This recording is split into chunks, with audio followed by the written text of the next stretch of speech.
Pas de miracle pour les Sao du Tchad cet après-midi au stade Idriss Mamat Ouya.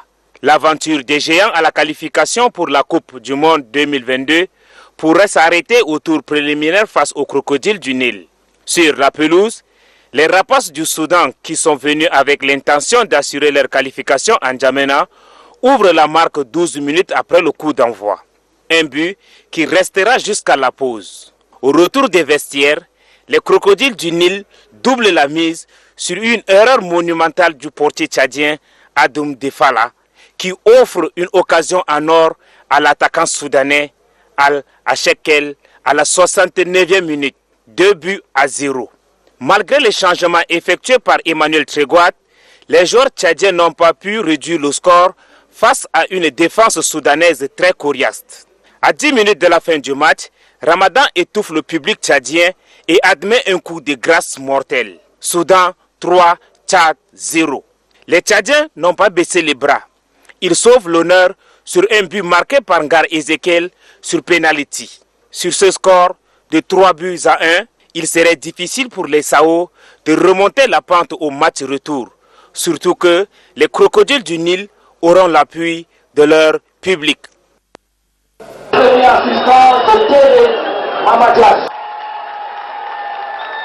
Le stade Idriss Mamat Ouya plein à craquer. Le public a répondu chaleureusement depuis 10 heures. Pancarte et tricolore national flottent en l'air. En chœur et sans répit, il scande Sao. Il l'encourage. Avant les coups d'envoi, déjà l'effervescence monte. Des 4 points cardinaux, pas de place sur les gradins, pas de choix. Il faut monter sur les murs, sur les arbres aussi, pour pousser son équipe. La peur a quitté le stade. Dans ces méli-mélos, les plus petits aussi ont trouvé leur coin. Mobilisation générale du côté des hommes en treillis. Tous debout comme un seul homme derrière le Sao pour mettre de l'ordre. La presse nationale n'est pas du reste. Une forte mobilisation des journalistes aussi. Caméra, micro, calepin, tout est mobilisé pour transmettre en direct le match. Mais aujourd'hui, paradoxalement, les dieux de foot ont été plutôt du côté des rapaces. Les géants Sao s'inclinent devant l'oiseau à la grande déception de tous. Derrière cette poignée de main du ministre en charge des sports à chaque joueur se cachent des messages. Ces messages sont le courage, la force, la détermination et la rage de vaincre. Pour le ministre Mohamed Nassour Abdoulaye, les joueurs de l'équipe nationale doivent tirer les leçons de cette défaite à domicile et rebondir au match retour à Khartoum au Soudan.